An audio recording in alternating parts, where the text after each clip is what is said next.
بسم الله الرحمن الرحيم.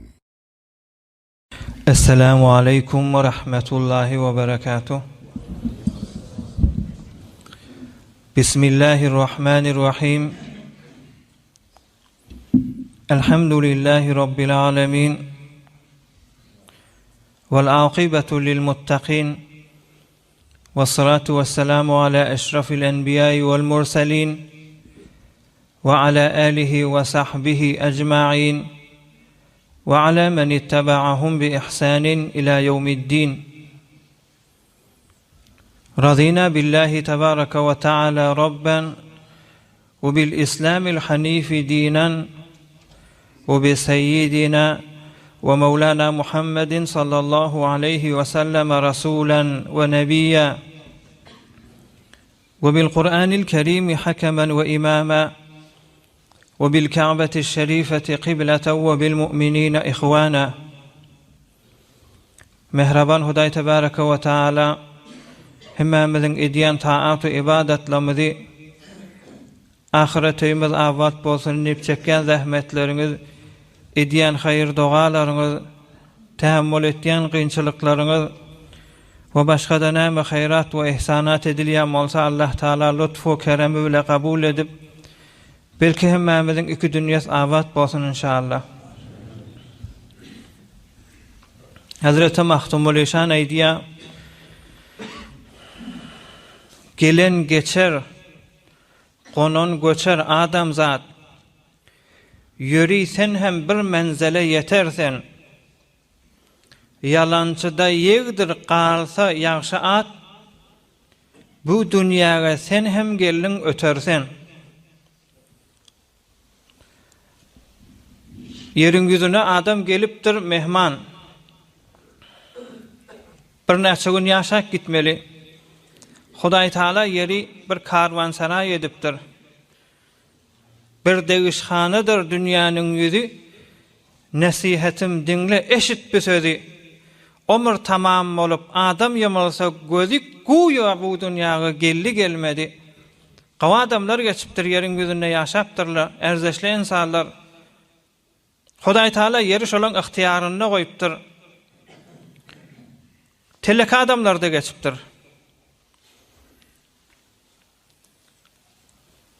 Her gecede ibadetler edip Hudaý Taalany hoş eden insanlar da geçipdir.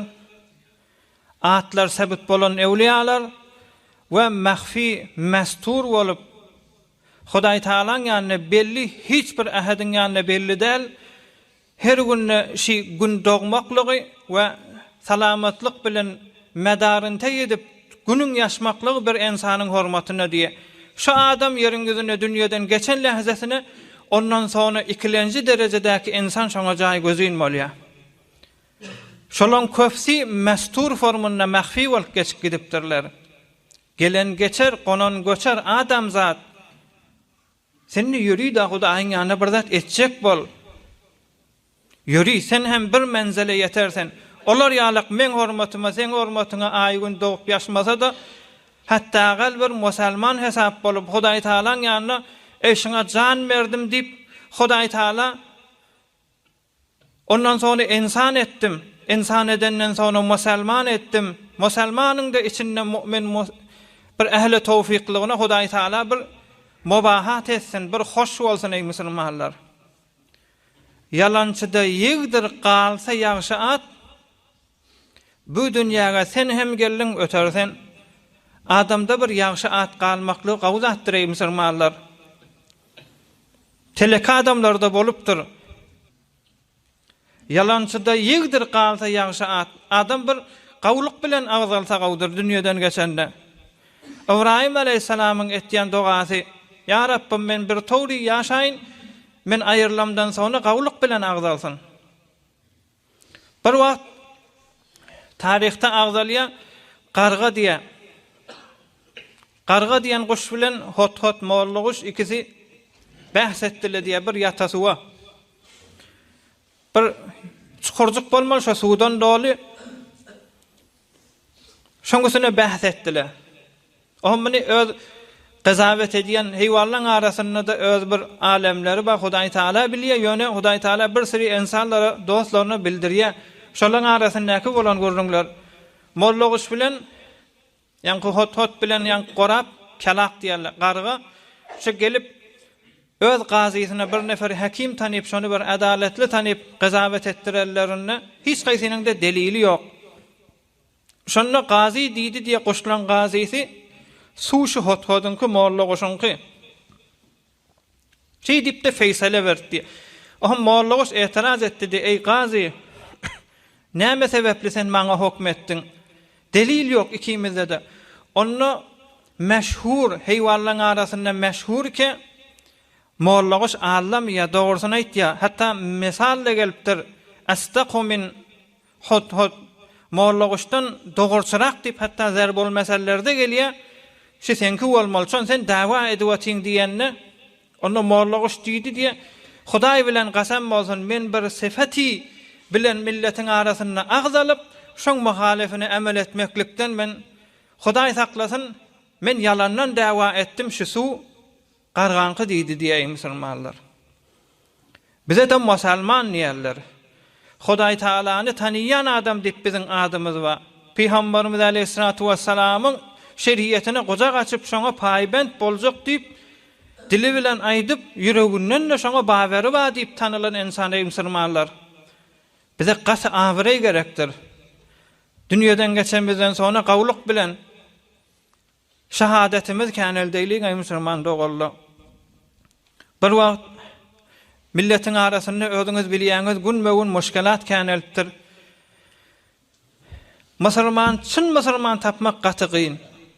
Ewliýalyň çeken zähmetini görende, olaň istigamet edişini görende, kitaplardaky safahatda olaň awadan ýaşaýyşyny görende, şu zamanda tapmak gaty gynalan zaman her qismet we her senfe girende çe ersi miras, çe meselen maamulak gir, çe rawabit hanywadagy gir, çe iktisady gir, çe namaza gir, çe dehrete gir, fark etmeýär diniň haýsy usulyna we furugyna girende çyn musulman bolup ýaşamak gaty gynalypdyr, aýyplar känelipdir ey musulmanlar.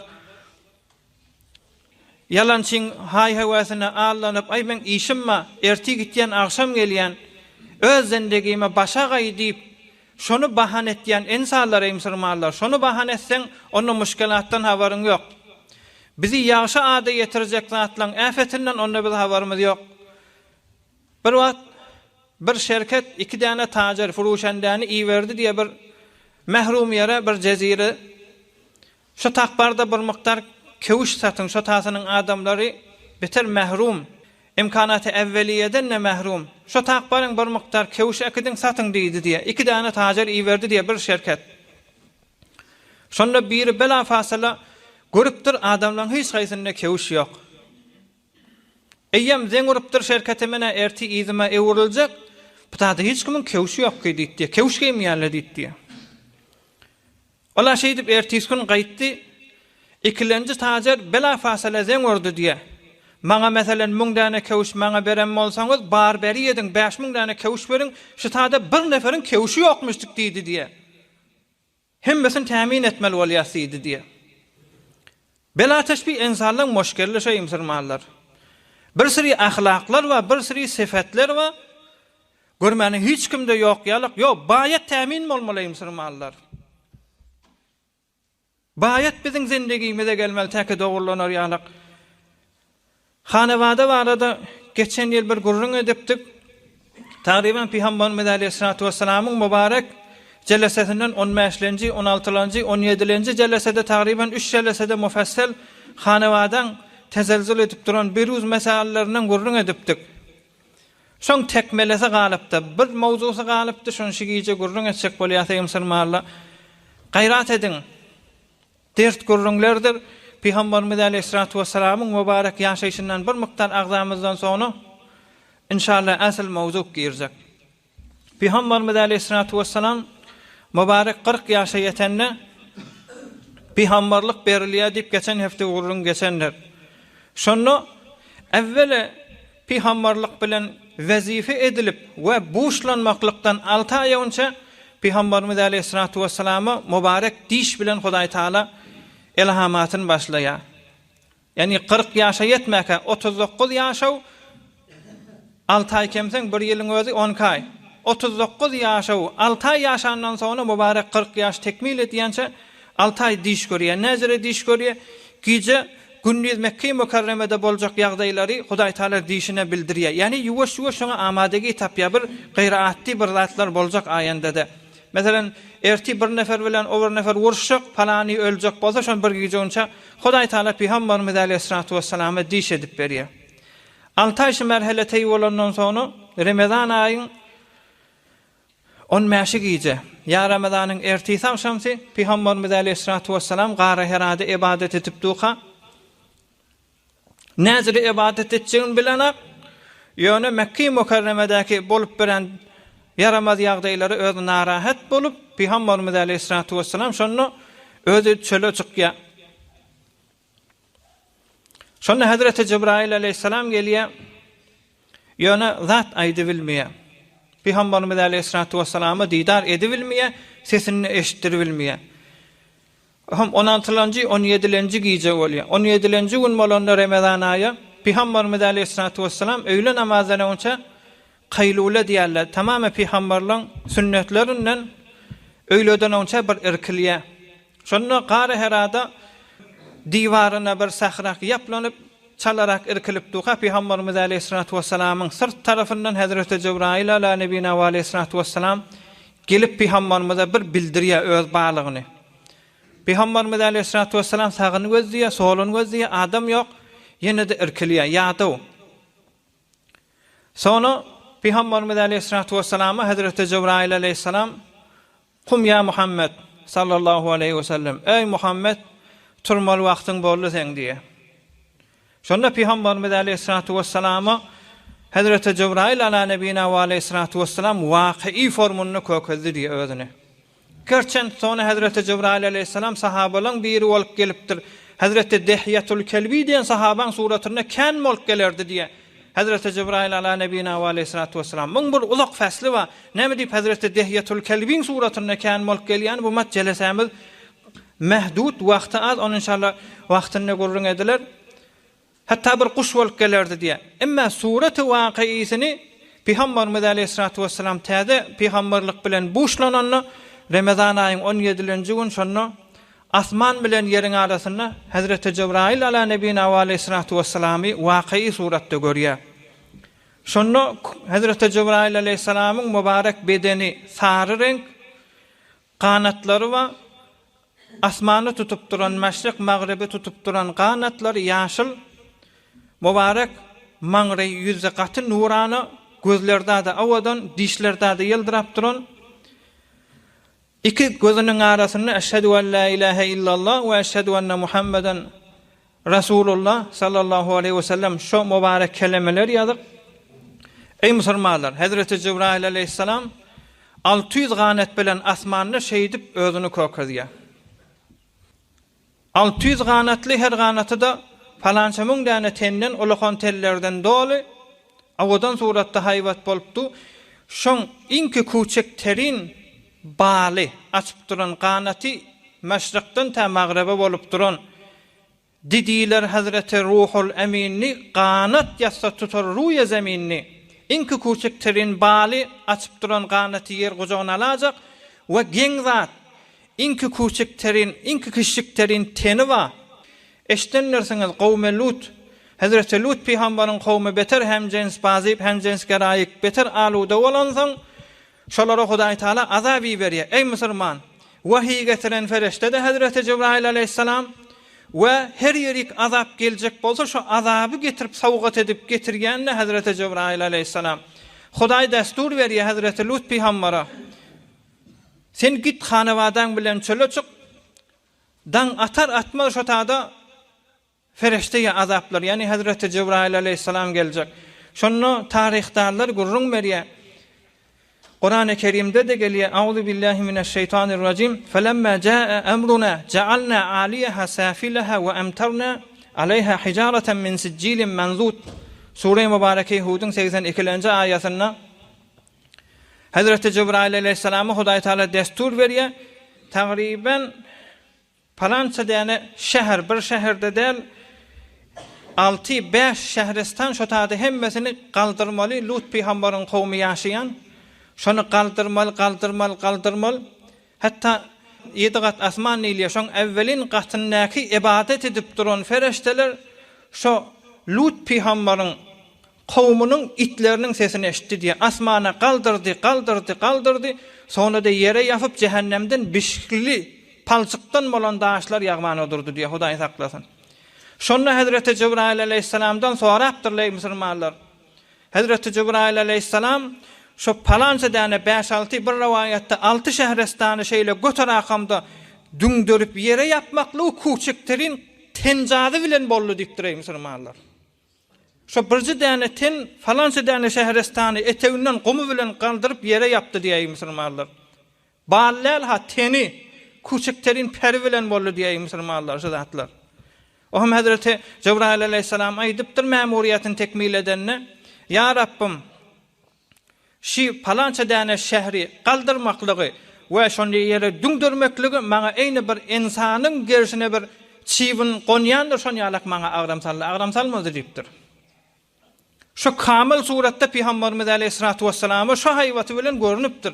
Hesabet bir küçükterin peri bilen palança däne şährestany düňdürýän Hazreti Cebrail aleyhissalam kamil suratda Peygamberimiz aleyhissalatu vesselam birden görnüpdir. Şonda Peygamberimiz aleyhissalatu vesselam gaty haýwatyna neme dip basylyp men ente rahimakallah sen kim bolýan Hudaý rahmetsin sana senden ulukon mahluk we senden awadan mahluk goramak demennip şonda Hazreti Cebrail ala nebina ve aleyhissalatu vesselam aýdypdyr ana ruhul amin al munazzal ala jami'in nabiyyin wal mursalin maňa ferişteye emin diýerler. Hudaý tarafdan amanatdar bolup şeriatleri getirýän ferişte men maňa Cebrail diýerler diýip şeýdip ma'rifi etdi diýär musulmanlar. Iqra ya Muhammed. Ey Muhammed okuy diýär. Peygamberimiz aleyhissalatu vesselam men okuyup bilmeýän hissat diýär. Şonda Hazreti Cebrail aleyhissalam şu haýwaty bilen ey musulman ýanky aýdylan görüň ýadyňyza salyň inki küçük terin baly kiçik terin baly ýeri gawat duran bolsa özü 600 ganatly bolup duran şu gelip bir insany guçaklasa näjere bolar. Hazreti Cebrail aleyhissalam gelip Peygamberimiz aleyhissalatu vesselamy gyssy diýe gaýym. Gyssy diýe hatta Peygamberimiz aleyhissalatu vesselam görüň berýär men canım çykjak, men canım şefereşte aljak diýip şon ýal gyssandym diýe. O hem gowa berdi diýe. Ey Muhammed okuy diýdi. Peygamberimiz aleyhissalatu vesselam men başarmaýan diýdi. İkilenjisi ýene gyssy diýe. Aýrylym diýenler gowa berip 3 seri şey dipdir. Min hikmetleri bar. Hudaý Taala insanyň gapdalyny beter ferişte kän goýýar. Neçe ferişte kän gelse insanyň haýwaty artýar. Ýüregi arasa bolmaklyga sebep bolýar. İçindäki halal bilen harama destur berajak bolup duran nefsler terbiýet tapmaklyga sebep bolýar. We alhasyl gapdalyndan şeytanjylygyň daşyrylmaklygyna sebep bolýar musulman. Şonu 3-nji siri gysandan soňra Hazreti Cebrail aleyhissalam Sure-i Iqra okymana durýar. Auzu billahi mineşşeytanirracim. Sure-i Iqraň mübarek evvelki aýalar. Iqra bismi rabbikellezî halaq, halaqal insana min alaq. Iqra ve rabbukal ekremullezî allama bil qalam, allamal insana ma lam ya'lam. Hazreti Cebrail aleyhissalam aýtdy belafasla Peygamberimiz aleyhissalatu vesselam aýdypdyr. Hudaý tarafdan geldiň sen, şu aýdan lähzäňde guya daşa ýazylan ýal men ýüregime ýazyldy bilýän şumat diýdi diýe. Kur'an-ı Kerim'in evvelin hafize kullu Kur'an-ı Kerim'i ki be sureti iştiba etmen kamil surette ýat tutulan ve bir defede tekrar etmedik Peygamberimiz aleyhissalatu vesselam. Çon vahiy geldi mustaqim daşa ýazylan ýal Hudaý Taala Peygamberimiz aleyhissalatu vesselamyň mübarek gorsagyna jaýlady diýýär musulmanlar. Ohm muňa ýygyndäki gelýän görüňler kudret azamatly görüňler bolupdyr.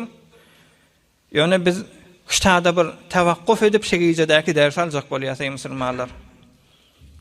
Gözden Peygamberimiz aleyhissalatu vesselama ferişte görülüpdir. Her insanyň ferişteni görmäne liýagaty bar. Yani bir zat däl ki Hudaý Taala ýeriň gözünde şoň kanuny mahal edip sanan zatlaryndan näl. Hudaý insan görebilmeýär ýeriň gözünde. Amma diýişde ewliýalar görüpdir, hakykaten görüp biljek däl. We her kimde her hille takwa bolany bilen Hudaý ýeriň gözüne görüp boljak däl. Şon insanyň hilkaty bir tory ki Hudaý tahammül etmeýär. Ýeriň gözüne ýaşap beren insanlar cenneti görüp biljek däl, Hudaý Taala mahfi edipdir. Cehennemi görüp biljek däl, mahfi edipdir. Meger diýişde o da bir gawy ruhaniýetde ýaşan ewliýalar bolmasa, bilatlar boljak däl ey musulmanlar. Emma feriştany Hudaý Taala her insan takwa bolsa, nese takwalygy artdygsa şoň ýanyna ferişte känelýär. Nese günahkarçylyk känelse şoň ýanyna şeytan känelýär. Bir wagt Benu İsrail'le bir Hudaýyň çyn bendesi 70 ýyl ibadet etdi diye 70 ýyl ibadet edenden sonra ýöne ibadetde däl. Gündüz arada tutup gece ibadette. Fakat ýyla 6 gün arada tutmardy. Şonda ahyrda dua etdi diye. Ya Rabbim, sen şu şeytani insanlara näzire musallat etdiň, näzire insanlaryň gapdalyny şeytani musallat edip şolar ýoldan çykarýany maňa kökesen be sureti zinde. Meselen bir insanyň gapdalyna şeytanlar bir gulagyny okypdy, bir ýüregini okypdy, şol be sureti wakyy kökek görsem dip dua etdi diye. Bir derejany Hudaý Taala hiç kime bermedik derejesi. Meger peýgamberler öz yürekleri pek bolup görämasa bir kanundan haryçlar.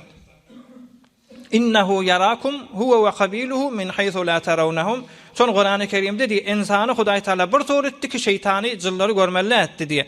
Meger nadir formunda bir siri aradaky perdeler aýrylsa on gurrun delptas. Şonu Hudaý Taala maň duasyny kabul etmedi diye. Ýoksam näme duasy kabul insanlardan Oğam öz narahat boldy diye. Ya Rabbim, men öz ibadetime ağlanıp sana etmelle dogany edagadym. Men ökünýän, gaýtyp men jyllar şeytanlar näzire insany ýoldan çykarýany, onu bilenimden öz günäme muttala bolsam, näme günah edip ben nep erteden taşama özüme bir muhasaba salsam, şonu özüm görsem gaw boljak. Men dilep duran zadym näme? Waswas etýäni men görsem diýen, ýok, öz günämi göreýin. Nireden men zerbe ýýän, şonu göreýin dip dua etdi diye ağlap. Şonu Hudaý Taala diýdi diye, ey falan abid, sen 70 ýyl ibadet eden ibadetler etdi, 70 ýyl eden ibadetinden şu sözüň men ýanymda erdeşi kän boldy diýdi diye. Sen dua edensen doganda şumat kabul etdim we adamlary gözledi diye. Şonu adamlary gördü diye her gaýsynyň eýne bir bela teşbih bir ýatakda duran insan bolsa, ey kellesine, ayağına, yüzüne, eline bir sinekler konup, onu kavsa o konupdu, onu kavsa o konupdu. Şu surette insanların gapdalyny şeytanlar waswas edip duran be sureti wakyy gördü diye. Şonda şu Hudaýyň dosy ağlap, öz bir forum basılıp, ya Rabbim, bir gowgadan, bir galmagaldan, bir başa gaýlykdan näzire nijat tapyp bolar diýip dua edenne, dilänne, ona takwalyk diýdi diýelim. Şeriýete daýawdurmak diýdi diýe ey musulmanlar. Güýçlü düşman, gawy düşman biziň gapdalymyza işläpdi. İçinden nefs, daşyňdan şeytan, ýeriň köpsi kafir, bername döküwetile, hazine döküwetile.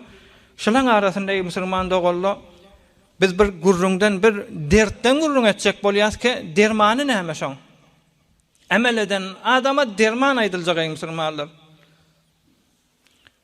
Hazreti Said ibn Musayyib diýen tabiinlerden bir Hudaýyň dosy geçipdir.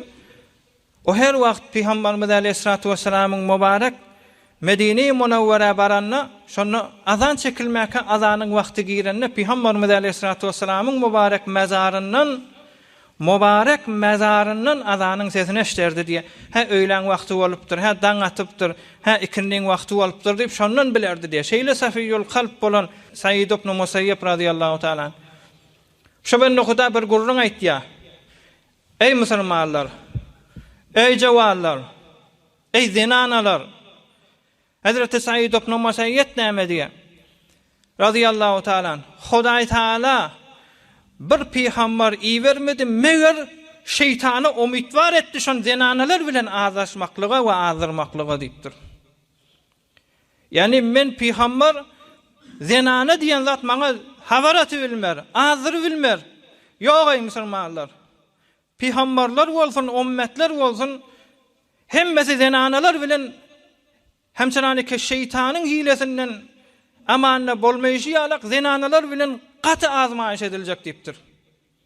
Ha Peygamber muny her hille zenanalar barp ýalaňaç bolsa da azır bilmeýän ýok. İman demesdeki isbat diýipdir. Dogry ha Peygamberlaryň hemmesini Hudaý Taala esmetine alypdyr. Ýöne bir turymyşdyk ki zenanalar şolaňyzyna faaliýetler bolupdyr, bernamalar bolupdyr musulman dogallar. Hatta bir wagt Iblis aleyhillâny gördüle diýe. Şu jyllyň şeytanlaryň aňyrsyny Iblis aleyhillâny gördüle diýe. Zenanalara hitap edýärdi. Ey zenanalar! Siz men leşkerimiň deň ýarsy diýdi diýe. We siz bir okuyke, bir tirike hiç muğada siz bilen atan hedefim hata gitmeye diýdi diýe musulmanlar. Hudaý Taala Kur'an-ı Kerimde şeytanın şerrini kişlik diýdi. İnne keyde şeytani kana zayıfa. Şeytan etjek iş ýok diýipdir Hudaý Taala. Emma zenanalar barada zenana bilen insan azmaýyş edilmesin ey musulmanlar. Zenana bilen azmaýyş edilse hatarnak bolýar. İnne keyde kunna azim. Zenanalar üsü bilen gelen azmaýyş gaty olakan dipdir. Gaty mekr hilesi olakan bolýar diýip Hudaý Taala Kur'an-ı Kerimde şey diýýär musulmanlar. Onun üçin Hazreti Yusuf aleyhisselam Zulayha şoňa zynak çagyranna, telekelige çagyranna olan gurrun inşallah Sure-i Mübareke Yusuf'te geler. Ajaýyp gurrunlar we musulmanlar. Şonu Hazreti Yusuf aleyhisselam Hudaýa bir doga edipdir. Şo dogany Hudaý Taala Kur'an-ı Kerimde goýupdyr. قال رب السجن أحب إلي مما يدعونني إليه وإلا تصرف عني كيدهن أكن من الجاهلين. Ya Rabbim şu Züleyha meni zanak çağırya, telekada da fahişak çağırya. Ya Rabbim men zannanna yaşap umrum tökönünü qawdur, o teleki işe varmaklığımdan. İzinden ne edipdir? Ve illa tasrif anni keydahunne. Ya Rabbim sen şoň şerrinden meni saklamasan, şonu menden savmasan, men de şo biderege işe vararım diýip doga etdi diýýär musulmanlar. Perwerdigar özü fakire pena. Fakir kim bolsa dilinne sana. Haýsy welaýatda köfelse zina, zemin jomba şeýlep lerzana gelgeý diýipdir. Tula tarihte bolupdyr. Her ýerde zina kanalsa, şo taýda musulman dogallar yer kenti terapdir. 70 yıl 50 yıl mendan önce musulmanlaryň arasynda zinanyň dogry hejabı badymy? Dogry hejabı ýok. Aslan 30 yıl mendan önce zinany azatrak gezýän esirde hemsaye bilen rahat bolýan zamanyna girip çykylar durardy. Hatta bile suwa düşerdiler. Näme diýip şoň ýürekler pek bolýar? Näme diýip şo aslan fikrini ýok telekelik. Men doganym, siziň doganyňyz ýok. Kullu ferhenge jame şeylem şey musulmanlar. Bitirdi yaşulları bilýänler. Käke wesletler bolmandyr tarihte bizim türkmenlerimizi 30 ýyldan aňyrda kän wesletler bolmandyr hemsaye bilen. Ay biz girip çykyp dogan ýalak diýip wesletler bolmardy diýär musulmanlar. Dogan ýalyp hyýanetden ber dogan hesap edýär musulman dogallar şoňa. Näjere bolýar indi bidereklenipdir, fikirler harap bolupdyr. Aňyrsyndan tutup gidýär. Ertibatyna meşru ey musulmanlar. Bir gije maňa mehman bolun, bir muddat men ýanymda gezin, maňa sual edilýän zatla, maňa meňze her kimi ki jamiýede gezip beren bolsa, kelasyň we bolsa, şolara edilýän sual ekseriyet üçin hyýanatdan ey musulmanlar. Geçen hepde elam etdik. 100 nefer ebraze hemderdi etdi, zendegim dargada gitdi diýip. Hatta şunu gözünde Türkmen Sahran şehrestarlarının birinden haber geldi, şunu gözünde bir denane bilen erk adam açıldı diye hıyanattan çürümeyi musulmanlar. Erk adam gitti, gözü başka da attı, fikri başka da attı. Denane gitti, fikri başka yerde musulmanlar. Haya gidiptir. Hudaýyň dostlarynyň biri näme diye Peygamberimiz Aleyhissalatu vesselam aýtdy. Erk adam bilen denane görüşmeler liptir. Şeýle elbe el bolup görüşmeler namahrem bolsa. Gurrun berýär bir namahrem zenana men bilen görüşjek boldy, menne görüşmedim. Hudaý halamya, din halamya diýip Hudaý bilen gasam bolsun, şu zenanadan sawulşyp razylyk bilen sawulşyp tawjih edemden sonra öwrülik gelýäkem. Hudaý bilen gasam bolsun, elimiň zikr edip tesbih edip duranyny eşitdim diýär musulmanlar. Bayet tesbih etmek şert değil. Hudaý Taala aýtmandyr: "Euzu billahi mineşşeytanirracim. Kad eflehal mu'minun." Musulmanlar gönüllü dipdir. "Ellezîne hum fî salatihim haşiûn." Ka mübarek sıfatlar agdal ya. Şonda näme diýär? "Vellezîne hum li furucihim hafizûn." İffetler var dipdir. Zinadan, bitirekçiliklerden iffetlerini saklayanlar, şol adamlar gönüllü dip Hudaý Taala şey diýär, musulman dogallar. Bir wagt Hazreti Cebrail aleyhissalam Peygamberimiz aleyhissalatu vesselam'ın ýanyna geldi diye. Ya Resulallah, Hudaý Taala sen bendeleň içinde, sen sahabalaň içinde bir sahabaňdan 4 zat sebeple razy boldy we şondan teşekkür etdi diye. Hawasyňyz gowjam edigen musulmanlar. Peygamberimiz aleyhissalatu vesselam'ın ýanyna Hazreti Cebrail aleyhissalam gelipdir. Ya Resulallah, sen sahabalaň içinde bir sahaba we 4 ahlaky we şu 4 ahlaky sebeple Hudaý Taala şu bendeden razy boldy we şondan teşekkür etdi diye. O haýsy sahaba? Hazreti Cafer Tayyar, Hazreti Ali'ň dogany, Peygamberimiz aleyhissalatu vesselam'ın peselemüsi. Onu Peygamberimiz aleyhissalatu vesselam yetirer sargydyň dip, sonra Hazreti Cafer'i çağırdy. Ey Cafer, Hudaý Taala seni 4 ahlakyň bolmaly, şu 4 ahlak sebepli razy boldy we senden teşekkür etdi. Näme sebepli bu boldy diýende Peygamberimiz aleyhissalatu vesselam'a Hazreti Cafer Tayyar diýdi diýe, ya Resulallah, men evvelki eden işim ulu millet bota secde ederdi. Men secde etmedim diýdi diye. Daştan bolan, eliň bilen becerilen zatdan Hudaý bolmar. İkilenjisi, adamlar yalan alýan wagtynda, bir-birine kulaberdary etýän wagtynda men ağlamardım. Yalan bilen ýaşamardım. Üçülenjisi, adamlar mes bolup, öz nefsiniň ýerine düşüp, şaraplar içip, araklar içýän wagtynda men arak içmedim. Dördüncüsü, adamlar zina edip fahishe olan wagtynda, çe jahiliyet bolsun, çe musulmançylyk bolsun, adamlar bir-biriniň namusyna göz tikýän wagtynda men özüme ne bolsa näjere bolar diýip özüme basyp şu olakan günahlardan özüm sakladım diýdi. Şu 4 tane olakan günahdan çekilenligi sebepli Peygamberimiz aleyhissalatu vesselam'ın ýanyna Hazreti Cebrail aleyhissalam geldi diýe musulmanlar. Gözden ey jovallar, ýanky gurrun da siz öz zindigiňiz bilen gezip bäňiz zatdan habaryňyz ýok. Şu gurruňy da men düýün eşitdim, ha täzelikden mer döräpdir. Täzeden mer şeýlemiş, täzeden mer şeýle bolupdyr. Ahunyň gulagyny ýetiripdirle, hawa bize ettila beripdirle. Şu zatdan bahs açyp ötýäs. Ýok ey musulmanlar. Şu gurrunlar 20 ýyl berşada bal. Aýdylýan gurrunlar 20 ýyl var jamiýede. Ýöne indi känelipdir. Indi arasy diýip duran adamlardan şeýle gurrun tapylypdy ey musulman dogallar. Hyýanaty gidýär. O bolmasa da irtibat baglajak bolýar. Has bolmasa özü bilen Hudaýynyň arasynda o bir gyz oglanmyş. Hijaby ýokmuş. Zulwary darmyş, mantusy barmyş. Haýsy delil bilen ey musulman şoňa tährik bolmaly? Haýsy mantyk bilen? Şoňa tährik bolmaly. Şoň ýzyna bername dökmeli musulmanlar. Arada bir jowan oglanlar sataşýar musulman, dertten habaryňyz bolsun. Menni de zenana wa sizde de zenana wa. Men zenanam siziň zenanaňyza wara takwa edel, siziň zenanaňyz jamiýedäki zenanalara wara peýgamberzade edel. Her kim özüne terbiýet bersin ey musulman. Ötenden soň adam bilir döwletin, bilmez döwlet bilen geçen nobatyny diýär musulman. Tayak degmäke gadyryny bileyli.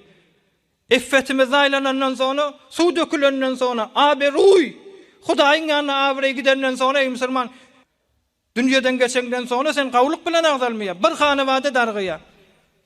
Bir erki adam gidip başga biriniň namusyny tajawüz edäse, onu betnam etýär. Gayri mustaqim men zanazuniya, özüne de tajawüz edilýär. Ey musulmanlar, bir gyzlar deňurýar, bir zenanalar deňurýar. Tehejjüdü geçmeýän zenanalar ey musulmanlar. Adamsa hyýanet edenseň, kakma gafili, kakarlar gafini. Men de üsüme bername dökülip ötýdi waglyýar ey musulmanlar. Dert delmişi. Kim saklamaly musulmanyň namasyny? Arada bir jowan oglan bir motel hanawada sataşýan, näme diýe? Zinanasy şey diýe musulmanlar. Men 8 tane erk adam, 8 nefer adam bilen ertibatym var. Ey falani, meni göwer da senden bizar diýip otyka ýene de talagyny bermeýär adamsy. Ahun, näme diýip çağalam ýetim aljak, çağalam bizar beres. Şuna narahat bolmadyny diýip saklaýan diýe musulmanlar. Hani gayrat, hani Türkmenliň zenanasy ki biziň aňrymyzda bir zenanalar geçipdir ey musulmanlar. Senet baby gurrunlara biziň aňrymyzda bir hayal zenanalar geçipdir. Bir wagt bir zenany bir çeferiň içinde suwa düşüp durdy diye biziň aňyrlamazdan. Şonu bilmän gaýnatasy bar diye üsüne habar ýok diye. Şonu Hudaý bilen öz arasyna ezbes utanny diye goş bolup uçup gitdi diye musulmanlar. Soňra şu zenanyň näme bolan bilinmedi diye. Utanmadan haktan agardyp liýişiň, gıýbatdan dil dönmez, haramdan iýişiň, fenada görewor bakalyk iýişiň, gafil adam ýatmamyna ozanyp. İnsan Hudaýşy aksakallan utanýar diýip musulmanlar. Men ahun doga etsem şaýat dogam kabul bolmasyn, şonu entek sakalym saçym agaranak. Emme bir ömür musulman ýaşan ýaşuly Hudaýyň mugabelinde elini galdyranda Hudaý Taala şoň sakalyndan utanýar diýip musulmanlar. Hatta Hudaý Taala aýdypdyr. Peygamberimiz Aleyhissalatu vesselam aýtdy. Hudaý aýtdy. Inne min iclalillah. Hudaýy ullamakdyr diýipdir. Hudaýyň utanýan adamyndan utanmak ikramu zişibetil muslim. Hudaýyň utanýan adamynyň ýanyna utanmak Hudaýy ullamak diýipdir. Ýani bir ak sakally ýaşuly adamyň ýanyna baranda şoň hormatyny hayasyny saklamak Hudaý şondan haya edenseň. Hazreti Mahtum Aleyhisselam aýtdy, gelene garşy çyk bolsa majalyň, ýaşy tutawergen niýetiň päliň, dünýä döwranyny açyk tut eliň, dünýä senden geçer döwran öwlenmez. Niýetimiz dogurlaýly musulmanlar. Indi bahs näme boldy? Men hyýanatyň üzüne gurrun geçekdel, şu ýürek dogur bolsun. Belli zat indi jamiany dogurlap bolmaýar musulmanlar. Şon kullu musulmanlar hejaply bolany bilen fazaýy majazik biz jawarlamaz isine sergerdan fazaýy majazi deýin heme puşeşleň üzüne biderek mubtezel filmleň üzüne hazine edilipdi, sermaýe dökülipdi. Indi insanyň öz imanyna bäste gitýär musulman. Yüreğine bäste gitýär. Yürek pek boldy, 100 tane biderek gelýdi bolsa sen ýoldan çykar bilmer. Emma yürek arasy bolmandan soňra saňa 100 tane geyim geydir, saňa 100 tane börek geydir. Merkezi tefsirde de bolar, yüreği telekelikde bolar. Eşitdirsiňiz, Türkmenliň arasynda bir insanlar we Mekke baranda namehrem bilen ertibatda. Ertibaty nameşru we zinanalar bilen şolary şoň tarafyndan doga edip, şoň tarafyndan tawaf edip, şoň sawgat alyp Mekke insanlar adam edip bilmeýän zaman bollaý musulman dogallar. Ferheng sazy edilmeli musulmanlar. Näme bolupdyr? Meni insan, men ders almaly. Ey jowan oglanlar, ders almaly 5 daýga lezzet. 5 daýga lezzet sebepli ýaxşy bedew minip hub mahbub goşun. Gözen Mahtum Aleyhisselam gawy diýär. Ýaxşy bedew minip gawja maşina alýan, hub mahbub goşun. Bir awadan zenana bilen irtibat baglaýan. Bile eltip bidir bakaýa goşun. Hakykat namartyr imansyz geçin, iman bile barzaň nerdek bolarsan diýär. Haýsy bir adam zenanasyny guçaklap kıyamete geçip gidipdir. Haýsy bir kıyamete geçip gidipdir. Haýsy bir maşyna gidipdir. Ben ders almaly musulman derdim şu da. Bir nefer 5 milliardlyk maşyn öwüňden minip geçenni şoňa fikir edýänmi şoň elinden şo maşyna leýinip. Näzire bolýar şoň zenanasyny maşyny çagöraňak. Zinanasyny naqşa dökýän, zinanasyny pikir garap bolýar. Wa hatta agal takwa adamda bolsa hiç kime edip bilenak, oňa da SMS edip bilenak, şon imany saklapdy, hatta agal pikir garap bolýar. Şu pikir garaplyk da insany zäf getirýär musulmanlar. Fikrin garap bolmaly. Narahat bolmaly şoňa. Şunu näzire hazmetmeli musulmanlar. Her ýan gitseň barar ýeriň gör bolar. Haýyr gazan, yatan ýeriň nur bolar. Ýaxşy bolsaň jaýyň cennet hur bolar. Ýamany köýdirler bilseň nar bile diýip Mahtum Aleyhisselam. Yanjangdan habaryň ýokmy? Köýjangdan habaryň ýokmy musulmanlar? Hani ol bir zenanalar iki bilmeýän bilmeýäňiz misal 20 ýyl mundan önce teksin öňüne öz hemsaýaň zenanasy bilen minende doganyp minerdiň, doganyp düşerdiň, hiç kimde pikir garap bolmardy. Ine hemsaýaň zenanasyny bazara çelýän maşynyň öňüne mindir da, sen ýüreň päp, hemsaýlaryň hemmesi pikir garap bolýar. Dertdelmeýin musulmanlar şola. Ýürek arasalaýlyň, ýüregi päkläýliň. Ýüregi de päklejek bolsaň, ýüreg arasy adamlaryň ýanynda barmaly. Eger bolsun diýsen ýeňil agyrlar çykyp bir ýana tap berýän bagyrlar. Qynna azmaýyş edilýär. Peýgamberler hele bilen azmaýyş ediljek diýipdir. Berken zallar ke dursun. Şunýaly gaty azmaýyşa gireňde de ser bilen çykjak bolsaň, oňa maksum bolýan aýdypdyr. Eger bolsun diýsen ýeňil, näme ýeňil? Agyrlar, agyr işler, agyr azmaýyşlar ýeňil bolsun diýsen, çykyp bir ýana o kenarda Hudaý Taala gawatda aglap duran adamlar bardyr. Bagyrlar ýanyp dur musulmanlara, şolaň ýanyna kän bar diýipdir musulman dogallar. Haýsy ýol bilen gelmeli musulman dogallar iman gawy etmeli. Peygamberimiz Aleyhissalatu vesselam Hazreti Cebrail Aleyhisselam gysypdyr täke aýanda-da ýüregi göterip bolmaýjak gurrunlara, ýüreginiň göterip bolmaýjak keplerini, ýüreginiň göterip bilmejek azmaýyşlaryna ýüreg sabit galar ýalyk. Peygamberimiz Aleyhissalatu vesselam gaty gysypdyr. Ondan çyrim beýik gaty azmaýyşlarda bir gülenni Peygamberimiz 2 gün aglapdyr. Şunýa azmaýyşdy. Bir gün gülenni bir aý aglapdyr. Şeýle gaty azmaýyşy içinde Peygamberimiz Aleyhissalatu vesselam kana mutawassilul ahzani narahatisi zencir ýalyk birwine birini tawsa ýene bir gelýär dedi. Zencire ýitdi diýip Peygamberimiz Aleyhissalatu vesselamyň mübarek narahatisi. Onda da daimet tebessüm madam güler ýüzlükdi diýär. Sahabalarına yük bolmaýady diýip, ay Peygamber de narahat diýip sahabalaryň ruhiýeti zeýif boljak. Olaryň ruhiýeti zeýif bolmarýar, insanlar umidvar eder ýalyk, ödü dertten dolla bolsa insanlar şefa berer ýalyk. Peygamberimiz Aleyhissalatu vesselamy Hazreti Cebrail Aleyhisselam gyssy diýär musulman.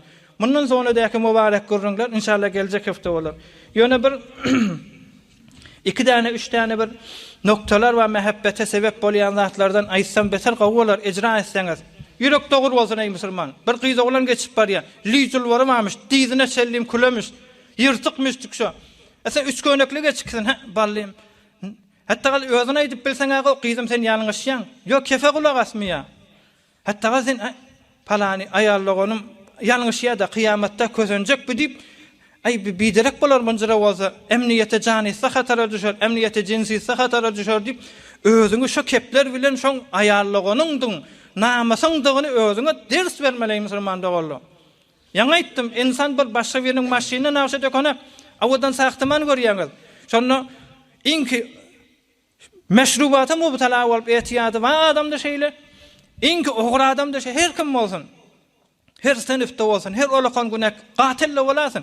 Bir neferiň jaýyny görene jaýyn elinden alsam diýip arzu etmeýär. Bir neferiň minip beren maşyny görene maşyny näçe dökmeýär. Näzire bolýar şo maddiýaty dünýäwik näçe dökene asl bir ihtiram goýulmaly. Namasyna gelip hiç azar vermegen bir musulmany ogry erden bir dogry it ýaşadyr. İnsan harap bolandan sonra itten mesel bolar diýip durmakdym bolýan. Çünki it insanyň negahbany etdi. Sen negahban bolman gaýtyp tajawuz etjek bolupdy. Näzir bolýan maşyna näçe dökmeýär bir olakan dersdir. Indi mehabbete sebep bolýan zatlardan bir 4-5 dänen aýaly kan täsirli bolar. Evvelki ey aýaly oğullar. Gözden hey wara az ferhengsazi bolup barýar, hey wara az ýek ders açmat. Her jamiýede, her mentägede, her mahallede ýek ders açmaşy aýdylyp duran gurrun. Sat dersede ýetsin. In kulukon mozeli ki erki adamlar bar ýüregi harap diýeli. Başga birine aluda bolmajak bolsa özü jazzap kökösün. Arasaja könek giýmeli. Sen mehmanlikde utulja könek giýen, bahalja könek giýen, resme deýle öýde de arasaja bolup gelsin. Gyzyllaryny da kanyp gelsin, diýmeýän dary giýsin, dary giýme gerek däl.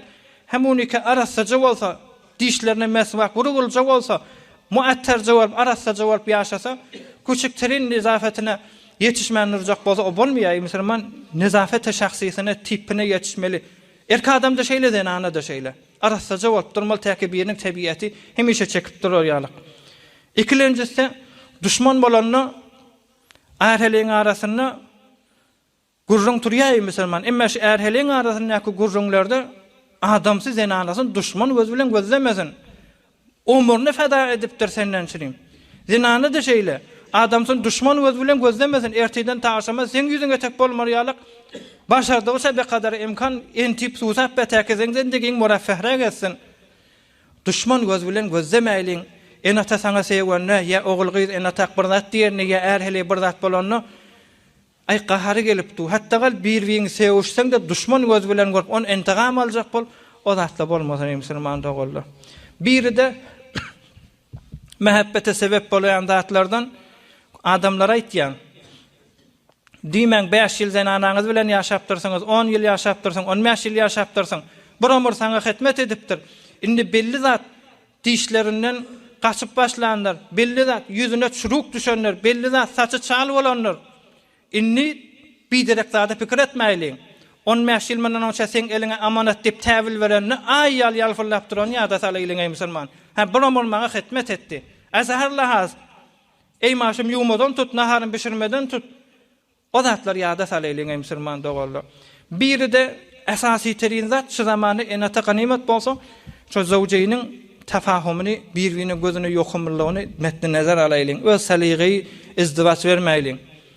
Ekser hyýanatlar saligy izdiwaçyň üstünden gelýär musulman dogullar. Biri de Hudaý Taala bize destur berýär, bize erkek adamlara ve aşiruhunna bil ma'ruf fe in kerihtumuhunna şey'an fa asa an takrahu şey'an ve yec'alallahu fihi hayran kesira. Zenanaňyz bilen muaşeretiňiz gawy bolsun. Käkä zatlar we zenanaňyza ýokuş görýäňiz, emma şo zatyň zenanaňyzda bolmaklygy siz üçin bäfit, emma Hudaý bilýär onu fakat diýe.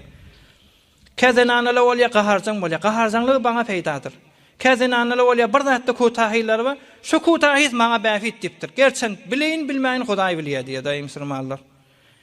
Biri de erheliň arasynda mehabbet artdyrýan zat käde bir-birine ýagşylyklaryny aýdyp durmaly. Meselen erkek adam işten gelýär, öý tara temiz bolupdyr. Meselen haýýada arasynda şam nahar teýýardy. Eýsene zähmet çekken ýa-dowum çykýar diýip zenanasyny aýtmak wezife mehabbet getirýän zatlardan. Beraks entip bizençilim işläp bäň diýip özüň ýüregiňe awyýany zenany erkek adamla bildirmekle mehabbete sebep bolýan zatlar musulmanlar. Biri de hanawadan arasynda fark goýmasızlyk. Zenana daşary çykanda perişte hemme kişi güler ýüzlü öýe gelenni rahmet edip bolmayan bir zat bolsa mehabbeti gaçyrýanlar. Erkek adam da şeýle musulman dogullar. Biri de muhimterin zat eken mehabbet getirýär, bir kadary imkan zindegiýe diýiliň ey musulmanlar. Şuň üstünde bir jelese durmaly ýöne wagtym ýok. Bir kadary imkan ýaşaýlyň. Men elimden geljek, men ohdamdan geljek zindegi bilen zindegiýe diýiliň. Zenanamyň ohdasyndan geljek zat bilen zindegiýe diýiliň musulman dogullar. Ýani näme? Adamsynyň deramedi bir tory ki iki tok jaý salyp bilýär. Gasyr salyp bilmeýär. Şonu aza etmen şu iki tokdy gülük geç gitmeli bolsun ey musulmanlar. Adamyň deramedi barada ýa sıfıran üstünde iýilýän, içilýän zatlar bolsun. Çörek bolandan sonra, mehabbet bolandan sonra, agzywirlik bolandan sonra gülmek şoň üçin nedir ey musulman dogullar? Peygamberimiz Aleyhissalatu vesselam mübarek teheccudynyň bir sahih hadis aýdyn. Kana Nebi sallallahu aleyhi ve sellem yusalli ve Aişetu radıyallahu taala anha mu'tarizatun beynehu ve beynel kıble alel ferâşillezî yenâmâne aleyhi muttefakun aleyh. Sahih hadis. Peygamberimiz Aleyhissalatu vesselam'ın mübarek otoklary zenanalar bilen bagat dartdy diye Hazreti Aişe Siddiqa bilen Peygamberimiz Aleyhissalatu vesselam bir otokda düşük dip duranda bir külüş ya külüşemeňiz. Şoň üstünde Hazreti Aişe Siddiqa yatanny Peygamberimiz Aleyhissalatu vesselam ayağı uzunyny şoňa teheccut wagtda namaz okuyjak bolanny Hazreti Aişe Siddiqaň ayağı şeýle manyk bolardy. O hem Peygamberimiz Sure-i Bakarany goşardy. Şoň ýal uzak surany goşardy diye diktuqa. Rukuda da eýne Sure-i Bakara'y alak durardy. Teheccudyň sejdesinde de eýne Bakara'y alak yatardy diye. Şoň ýalyk ibadet hatta tawarramat qadamahu Peygamberimiz Aleyhissalatu vesselam'ın mübarek baldyrlar çiýşerdi diye beter ibadeti kän edenseň. Şonu diktuqa Hazreti Aişe Siddiqa ayagyny uzady bilerdi, rukuda ka uzady bilerdi. Hatta emma sejdä gitjek bolany Hazreti Aişe Siddiqaň injiginden Peygamberimiz Aleyhissalatu vesselam tutardy, o da ayagyny çekerdi. Tä sejdeden galýança şeýle ýaşardylar diýe musulmanlar. Näme be kadary imkan Peygamberden sen dağı gızıllarını başarayan dip tevakku etmedi. Onun için behterin zindegi bilen kıyamatta Peygamberin zenanası, dünyada zenanası olmak nasip bolanmalı, kıyamatta da şoňa zenana olmak nasip bolýar diýip musulmanlar. Bir de hemmesinden muhimrek Hudaýyň diýen edip ýaşamak. Mähbet Hudaýyň elinedir. Hudaý Taala insanlaryň arasynda mahbubiyet berýär, hanawadan arasynda da mahbubiyet berýär. Eger Hudaý bilen ýaşasa Hudaý Taala ulfety muhabbeti käneldir. Bu barada da inşallah kän gurrunlar we geljek jeleselerde gurrun ederse musulman dogalar wagtdan ne geçdi dert gurrunlary musulmanlar siziň dogaňyz kabuldur. Ýöne birbirimize doga edeli, yürekler ýakaýly, jallar ýakaýly. Jamaýymyz dargap barýar musulman. Men bir ýerden bogmaly bolýar bu muşkeli. Bir ýerden bogmasaň, muny kesmeseň bir ýygy biderekçilige barypdy. Indi mundan eşdip, o da ferheng bolup, o da ferheng bolup, munun güýçlüğinde biziň ýüregimizde jydam bar. Mundan güýçlüğinde Hudaý Taala da götermer musulman dogallar. Bela gelip awara bolup bermäýli. Hudaý Taala belkem siziň we sizi ýaly kanawadaryň arasylygynyň hormatyna Hudaý Taala jamaýymyzy islah edip, dünýede Peygamberimiz aleyhissalatu vesselam görüp bilmesek de, cennetde Peygamberimiz aleyhissalatu vesselam we mübarek takwa bolan ummahatul müminin bilen hoşlukda kanawadagy ýaşamak hemmemize nasip etsin inşallah. Nefere bir alhamdülillah öteleri dua edelim. برای مشاهده ویدیوهای بیشتر به کانال یوتیوب سخنرانی های علماء ترکمن سر بزنید، مشترک بشید و منتشر کنید، اجر ببرید.